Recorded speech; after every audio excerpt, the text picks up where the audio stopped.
Alors nous sommes donc aujourd'hui on est donc jeudi 18 Adar Bet et nous sommes Daf Memhe de Souka. Alors nous sommes arrivés à la Gemara hier, donc un peu plus que la moitié de la page. Tana, alors on avait dit dans la Mishnah hier qu'on est allé chercher la Arava dans un endroit qui s'appelle Moutsa. Alors on a dit Tana Mekom Kalani Hava. C'était un endroit, Kalania ça veut dire, Rachid explique, c'est un endroit qui est, comment on appelle ça, exoré d'impôts. Il ne paye pas les impôts au roi. Ouais. Alors, pourquoi il dit notre Mishnah, lui, il appelle Moutsa? Alors, il explique, Moutsa, ça veut dire il est sorti. C'est comme il sort du statut de payer les impôts, alors on l'appelle Moutsa. C'est un peu la même chose, en fait. Après, on a dit, donc, ils allaient là-bas, ils cherchaient des haravot, de grandes haravot, et ils les mettaient donc sur les côtés de Mizbeach, il les disposait donc debout sur les côtés. Tana, la Gemara enseigne, Rabot va'arokot v'gvuhot. Ahad asad amma. Il dit donc ces feuilles de sol, d'arava, qu'on disposait autour du Mizbeach, elles mesuraient 11 amma de haut. Pourquoi? Pour que donc la branche elle est sur le côté du Mizbeach, après elle doit pencher amma en plus, elle doit donc être courbée amma, c'est ça, pencher amma. Amal merimor mishum morzot rashma mena ala yisod manahlehu. Alors il y a morzot, il nous dit comme ça, si on dit que la branche de Arava mesure 11 amma et qu'elle doit pencher comme ça une amma, ça veut dire qu'elle doit dépasser une amma et une amma, et donc sur le Mizbeach il y a 9 amma. Or, comme vous le savez tous, que le Mizbeach il y a trois changements de niveau. C'est-à-dire, on a en bas amma yisod, après il y a une amma, c'est ça le yisod, on monte 3, après il y a encore une autre amma, ça s'appelle sovev, et après on monte jusqu'en haut, ça fait. Alors si le Mizbeach il était droit comme ça, droit, on aurait pris une branche de 9, 10 et 11, ça serait très bien. Seulement, comme le Mizbeach il n'est pas droit, donc il y a 3 fois des angles droits. Et quand la branche, si tu le fais comme ça, tu es obligé de la pencher.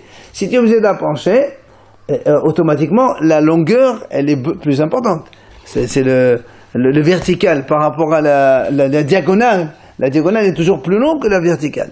Donc si on fait ça, il va manquer de amot en haut. D'accord? C'est pour ça, Amar Morzotra, Amar Merimor, Monsieur Morzotra, Shmar Mina, Ala Yisod Manahlehu. Donc ça veut dire, de là on apprend que la Arava, elle n'est pas au sol, mais elle est sur le Yisod. C'est-à-dire, on gagne une amma comme ça, en vertical et en horizontal. Pourquoi? Il le dit. Car si tu penses que la Arava, on la pose en bas, sur le sol, alors il y a un problème. Lequel?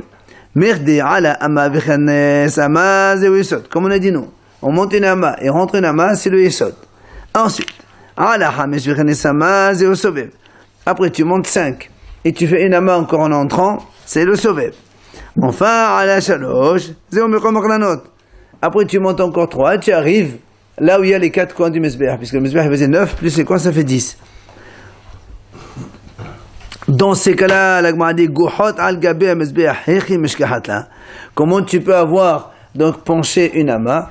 Si tu veux pencher une amma, c'est obligé qu'elle monte une amma, elle penche une amma.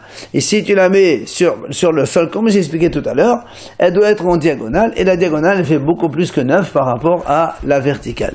C'est pour ça que Merimor, au nom de Morzotra, a dit, de là on déduit que la branche ne reposait pas sur le sol, mais elle reposait sur le yesod, c'est-à-dire on gagne une amma horizontale et verticale.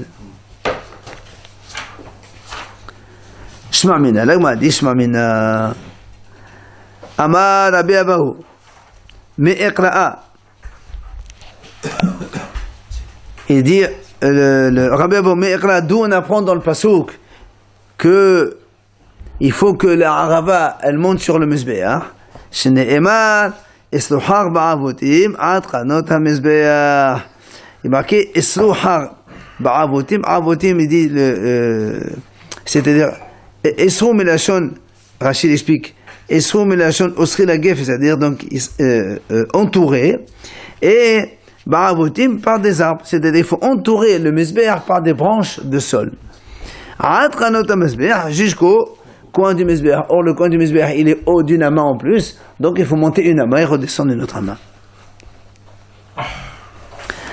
Amar Rabbi Abahu, Amar Rabbi Lazar. Comme Rabbi Abahu, il a donné ce passouk de Issachar Ba'avotim Atranot Mesbéach pour nous expliquer la haraba sur le Mesbéach, il va nous donner donc d'autres enseignements à propos de ce verset Issachar Ba'avotim.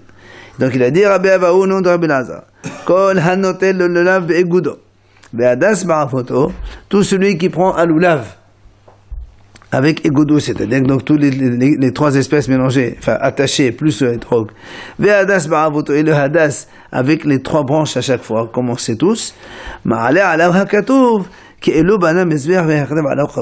c'est comme si qu'il a construit un mesbéach, il a apporté un korban sur ce mesbéach. D'où il apprend ça? Chez Nehemar, Eslouhar ba'avotim, atranot ha-mesbéach. Le pasuk dit Eslouhar ba'avotim, quand vous allez faire la fête, vous allez faire avotim, donc là, Eslou, comme on a dit, on attache et on fait avot la hadas. Ça, c'est comme si on était atranot ha-mesbéach, c'est-à-dire, donc, c'est comme si on mettait le sang, puisque quand on fait l'asdeka du dam sur les coins du mesbéach, alors donc, ça compare les deux. Amar Rabbi Yirmiyah mishum Rabbi Shimon ben Yochai, Rabbi Yochanan mishum Rabbi Shimon ha-Mechozi, mishum Rabbi Yochanan ha-Makoti. Donc, tout cela enseigne. Kol ha'oseh issur lahar ba'achila ou b'shtiya. Celui qui fait issur, c'est-à-dire, il attache la fête. C'est-à-dire, il associe à la fête. Achila ou shtiya. Donc, il mange, il fait oneg de manger bien comme il faut pendant la fête. Là aussi, on considère comme si qu'il a construit un misbéach, il avait des korbanot dessus. D'où il apprend ça?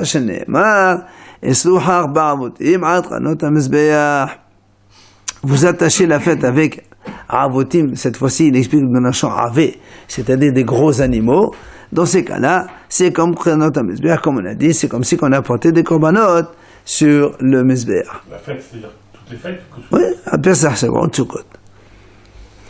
Amar Hizkiya, Amar Rabbi Yirmiyah, Mishum Rabbi Shimon ben Yochai. Il dit donc Hizkiya au nom de Rabbi Yirmiyah, au nom de Rabbi Shimon ben Yochai. Kol ha-mitzvot kullan, en adam yoseh behen ela derech gedilatan. Toutes les mitzvot, quand un homme fait des mitzvot avec des branches d'arbres ou des herbes, eh bien, on ne peut s'acquitter que quand on les prend derech gedilatan de la façon où ils ont poussé. C'est-à-dire le lulav, tu le prends debout. Tu peux pas prendre le lulav de la manière où il pousse sur le sol, tu le prends, la mitzvah, tu la fais avec. Comme la harava, comme le hadas, tu peux pas inverser les branches, le sommet en bas et la base au sommet. D'où il apprend ça? Chez Nehemar, Aaseh Shetim Omdim. C'est marqué dans le Mishkan qu'on prenait des bois de Shetim Omdim. Ça veut dire quoi Omdim? Il dit, ça veut dire donc, derech gedilatan. Tanya Nami Hachi, la Braïta enseigne aussi, Aaseh Shetim Omdim. La Braïta, elle appuie ce qu'il vient de dire, que donc ces bois de chétim qui sont debout, ça veut dire donc debout quoi? Ils sont dans le sens où ils ont poussé sur le sol. Dabar laher, omdim, shema'amedin et tsepuyan. Il donne une autre explication de la Gemara. Pourquoi on les appelle omdim? C'est ma'amedin et tsepuyan. Ça veut dire qu'on fixe le tsepouy, on les recouvre, voilà. Puisque les kalashim, les poutres du Mishkan, elles étaient entourées de plaques d'or, et donc on la fixe avec, c'est pour ça qu'il y a des ma'amidin et tsepouim. Ils tiennent leur, avec quoi on les recouvre. Non, lui il a dit, d'abord il a dit pour nous dire que les bois de chine étaient debout dans le sens où ils ont poussé. Et d'abord une autre explication, il a pris à propos de ça et il a donné une autre explication. Mais l'essentiel pour nous c'était de savoir que c'était Amdim, c'est Amdim de la Tan.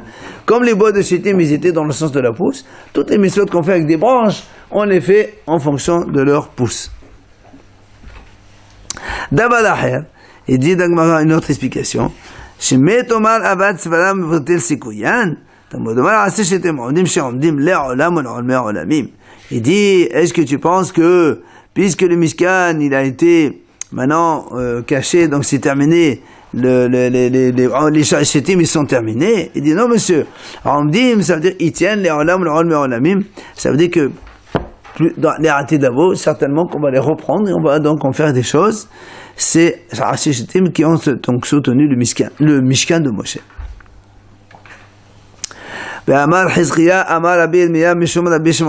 Comme on a parlé de Hizkiya, donc, on a donné un autre enseignement, donc, au nom de Rabbi Irmia, au nom de Rabbi Shimon bar Yochai. Yachol ani liftod et kol ha'olam kullo min had-din, miyom shenevreti ad atta. Il dit Rabbi Shimon bar Yochai comme ça. Je peux, moi, acquitter tout le monde entier de la justice divine depuis que j'ai été créé jusqu'à maintenant. C'est-à-dire que Rabbi Shimon bar Yochai dit que par son mérite, il pourrait supporter tous les péchés de sa génération. Donc depuis qu'il est né, jusqu'à maintenant, où il parlait. Maintenant il dit, ici je rajoute, mon fils Elazar avec moi, depuis que le monde a été créé, jusqu'à leur époque, à lui et son fils. Il pardonnerait à tout ce monde-là, donc il les acquitterait de la justice. Ici, on rajoute Yotam ben Oziyahu. C'est un roi qui était grand tzaddik. Miyom shenevra olam ad sofo. Depuis la création du monde jusqu'à la fin des temps. Donc, ils seront capables à eux trois de supporter tous les péchés du monde entier et donc de les dispenser donc de la justice et de la rigueur divine. Et alors, toi, Qu'est-ce qu'il a fait de spécial, Yotam ben Oziyahu? Alors, Yotam ben Oziyahu, qu'est-ce qu'il a fait? Hachamim raconte, est-ce que la Gemara va en parler maintenant ou pas? Donc, Rachid explique comme ça. Yotam ben Oziyahu, il était roi. Son père, il est devenu Metzora, Oziyahu. Il était Metzora. Et ils disent, Hachamim, que bien que son père n'était pas roi, puisque quand il devient Metzora, il n'est plus roi, c'était lui, Yotam, qui est devenu roi à sa place, il n'a pas voulu mettre le trône tant que son père était vivant. Et à chaque fois qu'il disait quelque chose, il disait, mon père a dit, mon père a dit. C'est kavod à son père. Il a fait beaucoup de kavod à son père, et donc, c'est pour ça qu'il était très modeste et très, donc, anav, et en même temps un grand tzaddik. Et donc, toujours, Hizkiya, au nom de Rabbi Irmia, au nom de Rabbi Shimon bar Yochai, il dit comme ça. Ra'eti bene Aliyah vehen mu'atin. J'ai vu bene Aliyah, c'est-à-dire des gens, on va dire, de grande qualité, ok? Mais hen mu'atin, ils sont très peu nombreux. On parle évidemment de qualité spirituelle. Alors Rabbi Shimon bar Yochai dit comme ça. Im elef hen, ani uvni mehem. Si ils sont 1000 dans le monde entier, moi et mon fils, on en fait partie. Im me'ahem, s'ils sont que 100, ani uvni mehem. Moi et mon fils, on en fait partie. Im shnaim hen, ani uvni hen. S'il n'y en a que 2, ben c'est mon fils et moi. Donc c'est Rabbi Shimon bar Yochai qui parle. Rabbi Shimon bar Yochai qui parle, d'accord? Mais pourquoi il parle comme ça? Pourquoi pas? C'est un peu... Ouais, c'est sa grandeur aussi. Alors la Gemara pose une question. Comment Rabbi Shimon bar Yochai dit, s'il y en a 1000, s'il y a 100, il n'y a que ça comme tzadikim dans le monde? Il dit voilà, veha amar Rabba, tamne sare alfi havadara de kameh kosher bedechu. Shne'emar saviv shemona asar elef. Il dit voilà, pourtant Rabba il a dit que autour d'Hachem, là-bas le pasuk il dit, il y avait 18 000 tzadikim. Donc c'est qu'il y a beaucoup. Pourquoi Rabbi Shimon a dit 600 000, 600, 100, 602? C'est qu'il y en a pas beaucoup des gens comme ça. Pourtant, dans le Navi on dit là-bas, il y avait. Autour d'Hachem, c'est-à-dire après une époque sans mort? Non, nous alors. Ça veut dire que 1000 quand ils sont vivants, peut-être qu'il a parlé dans le... Non, il a dit de tout. Un tzaddik, il est vivant, il est mort, c'est pareil. Quand il est vivant, un tzaddik, après, c'est un tzaddik quand même. Après la mort, il va pas changer. Hein? Ah non, Rabbi Shimon bar Yochai, il sait pas. Alors s'il sait, s'il savait pas, raison de plus, comment il peut dire, s'il y en a que ça, moi et mon fils, on en fait partie, et peut-être que non, alors. Et s'il y a encore 3000 tzaddikim qu'il connaît pas, peut-être qu'ils sont très grands, plus grands que lui, il n'est pas à la hauteur. Donc c'est sûr qu'il les connaissait tous. C'est un exemple qu'il a donné, là. Quand tu dis le chiffre. Ah bah il aurait pu commencer si c'était 50 000, très bien, 600 000, moi... Ça pas bien de reposer la question, hein, c'est 20 000. Non, mais là, entre 1000 et 18 000, c'est énorme. C'est-à-dire que lui, il dit, c'est vraiment... C'est ce que ça l'a dit, au mise de tricola, il n'y a que ça, mais très peu, c'est pas... Il aurait dit 10 000, on n'aurait rien dit. Mais 10 000 par rapport à 18 000, c'est quand même beaucoup. Parce qu'entre 10 000 et 18 000, ça va, le double. Mais là, de 1 jusqu'à 18 fois plus, c'est... Quoi qu'il en soit, l'Agmara pose une question. D'accord? L'Agmara répond, la kasha. Hadi mistakli b'espakali ariyaha me'ira. Hadi la mistakli b'espakali ariyaha me'ira. Il lui dit, c'est vrai. Il peut y avoir 18 000 tzadikim, d'accord. Seulement, il y a beaucoup de tzadikim comme ça. Mais quand il regarde la Shrina, il la voit pas de façon claire. Il la voit avec un peu flou. Mais les tzadikim, les vrais, qui eux n'ont aucune barrière, ils voient la Shrina mamash droite et claire comme il faut, ceux-là, comme il a dit Rabbi Shimon bar Yochai, ils sont très peu nombreux. Voilà, peut-être 1000. Alors, c'est là où l'Agmara dit Udmistakli b'espakali amela mezot ekole hay והאמר הבאי לה פחות עלמא מתלתין שתה סדיqית דמקבל פשכינה בכל יום שנאמר אשרי כל חוכלו לא בגמת תלתין ושתהבו. L'Agmara dit encore une question. Même si tu dis ceux qui voient la Shrina, est-ce qu'ils sont si peu nombreux? Lui il a dit s'ils ne sont que 2, c'est mon fils et moi. Comment tu dis s'ils sont que 2? Voilà, c'est marqué, Abaye dit, dans le monde, il n'y a jamais moins de 36 tzadikim qui voient la Shekhinah b'chol yom. D'accord? Comme c'est passé le passage qui dit, Ashrei kol chochelo. Heureux ceux qui espèrent en Hachem. Choche, mahkim lechet. Et Hachamim disent, Lo la medvav 36, Gmatria valeur numérique 36. Donc on voit que heureux ceux qui, c'est 36 tzadikim qui tout le temps voient Hachem. Alors comment il a dit Rabbi Shimon bar Yochai, ils ne sont que 2. Alors il répond, la kasha, hadi aïli bevar, hadi aïli belovar. La Gemara répond, c'est pas un problème. Quand on dit il y a 36 tzadikim, c'est-à-dire ce sont des tzadikim qui, pour entrer dans la Shrina, ils doivent prendre autorisation. Comme quelqu'un, il va chez le roi, il tape avant de rentrer. Est-ce qu'on le laisse entrer ou pas? Et Rabbi Shimon il parle, lui, son fils dit, eux, ils rentrent sans comme si chez eux. Ils rentrent, ils sortent quand ils veulent, il n'y a aucune barrière devant eux.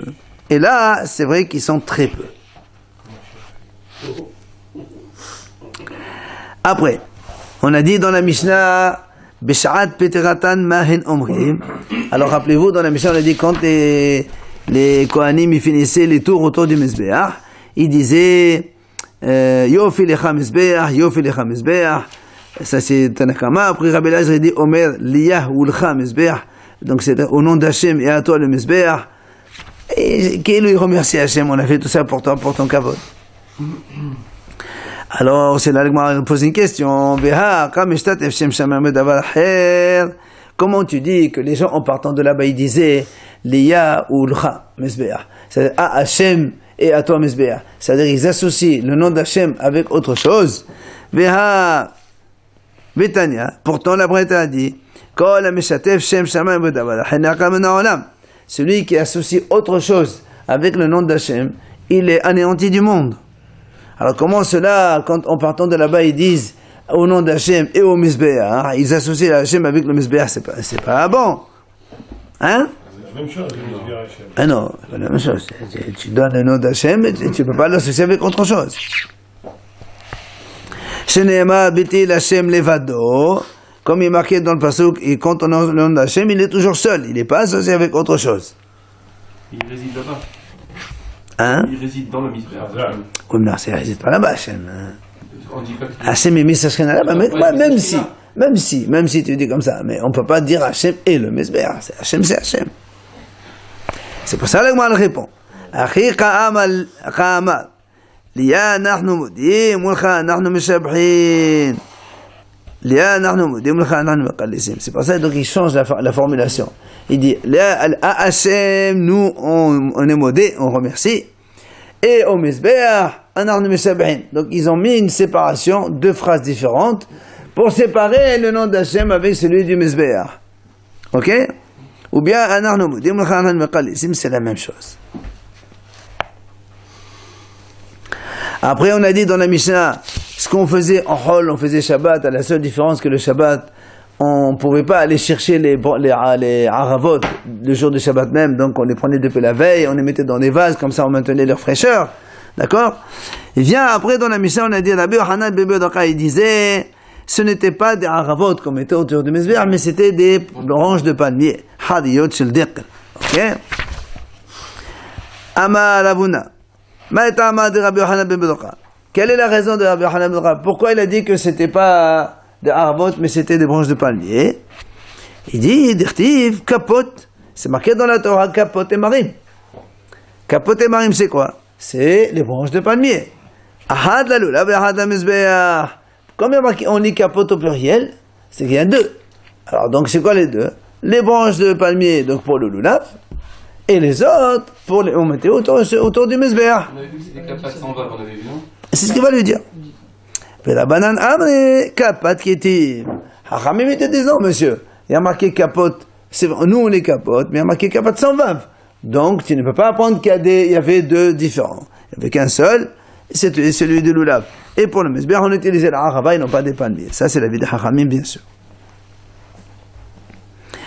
Rabbi Levi donne une autre raison. Pourquoi Rabbi Yochanan ben Bedoka, il a dit que ce sont des palmiers et pas des Aravot. Rabbi Levi Omer, Katamar. Pourquoi Rabbi Yochanan dit que ce sont des palmiers? Parce que, comme le palmier. Qu'est-ce qu'il a ce palmier? Il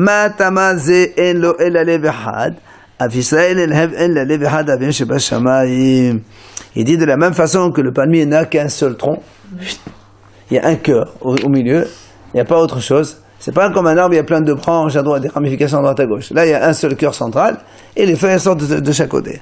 Il dit de la même façon que le palmier n'a qu'un seul cœur, alors les Bnei Israël aussi, ils n'ont qu'un seul cœur pour leur Père dans le ciel, c'est-à-dire pour Hachem. Amar Rav Yehuda Amar Shemuel. Il vient Rav Yehuda au nom de Shemuel, il nous enseigne. Lulav Shiva, Visuka Yom Echad.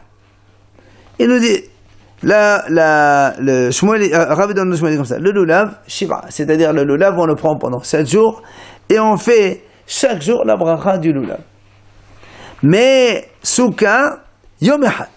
Souka, on fait la bracha qu'un seul jour, le premier jour. Après, c'est venu, c'est acquitté pour tous les 7 jours de suite. La Gemara dit Maïtarma. Les Sheba Souka.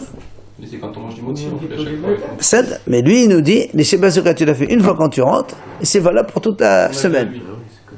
D'accord? C'est son avis, quoi. Oui, c'est la, bien sûr, c'est pas la lacha. Alors la Gemara dit Maïtarma, quelle est sa raison? Il faut bien qu'il nous donne une raison. Ben, il te dit c'est très simple. Lulav d'imfaske lelot meyamim kol yoma misav penafshehu. Souka de l'imfaske lelot meyamim kol yoshva kehad yom adechadamu. C'est très logique. Il te dit, comme le lulav, la mitzvah, c'est le jour et pas la nuit. Donc, quand aujourd'hui je prends le lulav, j'ai fait la mitzvah, je fais la bracha, c'est terminé. Ce soir, je peux pas. J'ai plus de mitzvah. Donc, demain, c'est une nouvelle mitzvah qui vient. À chaque fois, c'est une mitzvah à part. Donc, chaque jour, je suis obligé de faire une mitzvah à part. Ils sont interrompus par la nuit. La souka, c'est pas interrompu. C'est 7 jours d'affilée, 24 heures x 7. C'est du première minute de la rentrée de la fête jusqu'à la fin de la fête. C'est une mitzvah prolongée. Alors, tu fais une seule bracha pour toute la fête. C'est-à-dire que pour lui, il doit rester 7 jours dans la souka. Mais c'est pas que pour lui, ça c'est la halakha, il faut rester 7 jours dans la souka. On va dire 7 jours. On va aux toilettes, on va à la synagogue, c'est tout. Ah non, on va pas nulle part. Basukot et Shvu Shiv'at Yamim. C'est la maison, les Hasidim avant, ils disaient que personne ne sort de sa souka du matin au soir, ils restent là-bas, ils sortent pas là-bas. La synagogue, il a fait de la place. Bah, éventuellement, s'ils ont, c'est des grands admourim, ils ont un minyan sur place. Mais bon, il faut avoir un Sefer Torah, il faut etc. Mais rien que, quand on va pour prier, ça s'appelle pas quitter la souka. Si on a Sefer Torah, on peut dormir dans la souka avec, non? Il faut faire une mehitza. Il faut faire une mehitza une ama pour séparer le Sefer Torah de là. La synagogue, elle a que pris dans la souka aussi. Hein? Elle a que pris dans la souka dans la synagogue. Bien sûr, bien sûr. Alors, ça c'est donc la vie de Rabbi Yehuda de Shmuel. Viens vers Rabba Baba Hanan à Rabbi Yochanan. Souka Shiva le Lav Yom Echad. Il vient Rabba Baba Hanan, il dit tout le contraire.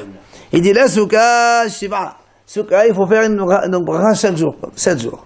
Mais le lulav, tu fais un seul jour, ça suffit. Maïtarma. Alors il dit quel est le problème? Il te répond, c'est simple. Il te dit Souka Deodaita Shiva. Le lulav de la bonne, c'est le Pehad Yoma. La Souka c'est la Torah. Basukot et Shvu Shiva Yamim. Donc, comme la mitzvah de la Souka c'est la Torah, alors chaque jour tu fais la bracha. Mais le lulav, Rappelez-vous, on a dit que le lulav dans la Torah, c'est, donc dans Mikdash c'est Vatamim, mais dans les genoux, il y a marqué une seule jour. Tu prends un seul jour la Torah, elle dit, tu prends un seul jour le lulav, mais les 7 jours, c'est la Hachamim qui ont institué. C'est pour ça que tu fais la bracha une seule fois, ça suffit. Mais la Torah, ça suffit. Qui ata Ravin Amar Rabbi Yochanan, quand il est venu Ravin, il a enseigné au nom de Rabbi Yochanan, et donc il est venu d'Israël, il a enseigné. Et Hadze ve'Hadze Shiva, que ce soit le lulav, que ce soit la souka, il faut faire la bracha chaque jour pendant 7 jours. C'est ce qu'on fait nous aujourd'hui. Non, mais si tu manges pas de pain, tu vas pas le faire dans le. Oui, non, mais ça c'est évident. On dit, n'oublie pas la Mishnah, on a dit, Rabbi Lazar, il a dit, il faut faire 14 repas. Oui. Même si la n'est pas comme lui, au moins tu fais au moins un repas par jour. Pourquoi c'est quoi sa raison Hein? C'est quoi la raison De Rabbi Yochanan. Ben, tout simplement, il te dit, parce que même si c'est le Taranat Hachamim aussi, il faut faire une bracha sur le Taranat Hachamim. Parce que les Hachamim ont institué de faire. Pour la Souka, il n'y a pas de problème. Tu dis, Souka la Torah, 7 jours. Mais même sur les Hachamim, on fait aussi la bracha. Amar Rav Yosef, il a dit Rav Yosef, Nekot de Rabba Barhana Beyatra de Chula Morekai Mekavate Basuka. Il a dit Rav Yosef, la halakha de selon lui, elle est comme Rabba Barhana. C'est-à-dire la souka 7 fois et le lulav un seul jour. Il dit pourquoi? Parce que tous les Amoraïm, ils sont comme lui dans la souka. Comme tout le monde est d'accord avec lui dans la souka, qu'il faut faire 7. Parce que même l'autre aussi, il a dit souka 7. Rabba Barhana, il a dit souka 7. Rabbi Yochanan aussi, il a dit souka 7. Alors il dit, on reste comme Rabbi Barhana, mais nous, la halakha, on ne fait pas comme lui. Alors, on m'a posé une question, mais TV. העושה לולב לעצמו אומר ברוך שהחיינו כמנהג על הזמן הזה נטל לו לשאת בו אומר ברוך שקדשנו תרסנו על נטילת לולב ואף על פי שבנח עליו יום ראשון חוזר ובנח כל 7. Donc première question, là, on m'a posé une question, marqué comme ça, celui qui fait sans lulav, la aide vient tôt, il commence à l'attacher, à le fabriquer. L'atzmo pour lui-même, d'accord, il le fait pour lui, il prépare sans lulav. Pendant qu'il est en train de le préparer, il fait shehyanou. D'accord? C'est vrai que nous aujourd'hui on fait shehyanou au moment où on fait netilat lulav. Mais à l'époque, ils pouvaient faire shehyanou au moment même où ils préparaient le. Ils sont contents de la préparation. Netalo latzetbo, quand maintenant il prend le premier jour de Sukkot pour faire la mitzvah netilat lulav, il fait la bracha, asher kadeshanu b'mesotav v'seva no'a netilat lulav. Et la Gemara continue, c'est marqué là-bas dans la bracha que même ve'af al pi shebenach alav yom rishon, et même s'il a fait la bracha le premier jour, il refait la bracha tous les jours pendant les 7 jours. Ça c'est pour le lulav. Maintenant la même chose. C'est celui qui fabrique une souka, il construit une souka. Pendant la construction, la même chose. Même il a fait 2-3 jours avant un soukot, pendant la construction, il peut faire shehyanou. Quand il rentre le premier soir pour aller résider dans la souka, il fera la bracha asher qadeshanu b'mesotav v'sevanu les chefs basouka. On a déjà fait shehyanou. Nous aujourd'hui on l'a fait en même temps, d'accord? Maintenant la Gemara continue là-bas. Hein? V'chivan sheberach yom rishon shuv eno mevarech. Et comme il a fait la bracha le premier jour, eno mevarech, il peut plus faire la bracha par la suite. Alors la Gemara dit kasha lulav lulav, kasha souka souka. Donc tu vois bien ici, on a une question du lulav contre le lulav et de la souka contre la souka. Pourquoi? Parce que dans le lulav, selon ce qu'il a dit lui, que la halakha est comme Rabba Barhana, oui, lui il a dit la souka, tu fais 7 jours. Le lulav, tu fais 1 jour. Ici la bracha, c'est tout le contraire. Le lulav, c'est 7 jours et la souka a une seule bracha. Donc, question. D'accord? Viens la Gemara répond. Bishama lulav la kasha kam bezman shebet amadash chayam kam bezman shebet amadash chayam. Et la souka kasha. La Gemara dit, je comprends le lulav avec le lulav, je peux te répondre. Comment lui donc Rabba Barhana dit lulav c'est 1 seul jour et ici il a marqué pendant 7 jours. Et moi je peux te répondre, c'est une réponse simple. Ça c'est quand il y avait Beit Hamikdash. Quand il y a le Beit Hamikdash, on faisait 7 jours.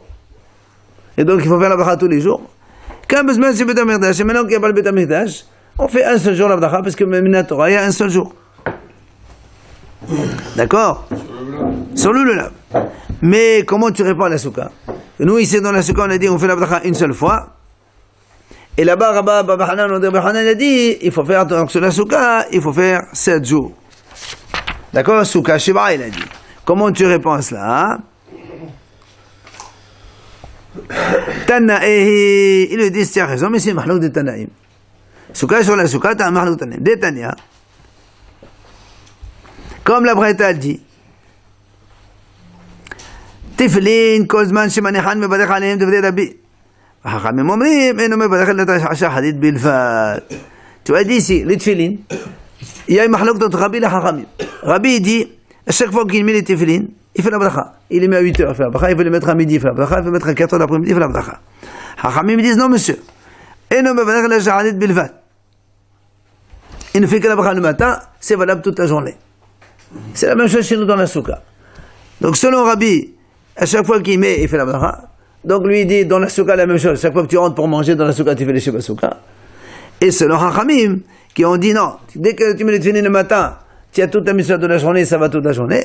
Et bien pour la souka, Hachamim disent la même chose. Et non, mais el ahad. Dès que tu rentres, c'est une bracha et c'est valable après pendant les 8 jours.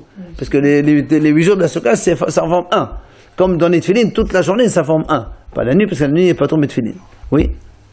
Mais si les tefillin, on peut mettre tous les jours, c'est pour ça que... Mais justement, pour les tefillin, tu as toute la journée, c'est une unité. Pour la souka, tu as les 8 jours, c'est une unité. D'accord? Il n'y a pas un temps quand même pour la bracha, pour Rabbi Le temps de quoi? Je sais pas, il n'y a pas un temps, s'il doit les enlever, il les remet de suite, il ne refait pas la bracha, il y a combien? Tu parles de Harami ou de Rabbi? Il a dit, à chaque fois que tu fais la bracha. À chaque fois que tu les enlèves, tu dois les remettre, tu fais la bracha. Oui, mais je ne parle pas quand quelqu'un il les a enlevés, je sais pas moi, pour 2 minutes, il est parti, il est venu, ou je sais pas ce qu'il a fait. Non, quand il y a une hefsek, un vrai hefsek. Il est sorti de l'endroit où il est parti.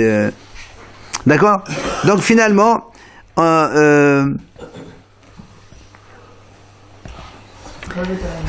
donc, il y a, est-ce qu'on a dit que la question de la souka sur la souka, c'est une mahlouk de Tanaïm entre Rabbi et Hachamim. Donc on en arrête là. Ok? D'accord.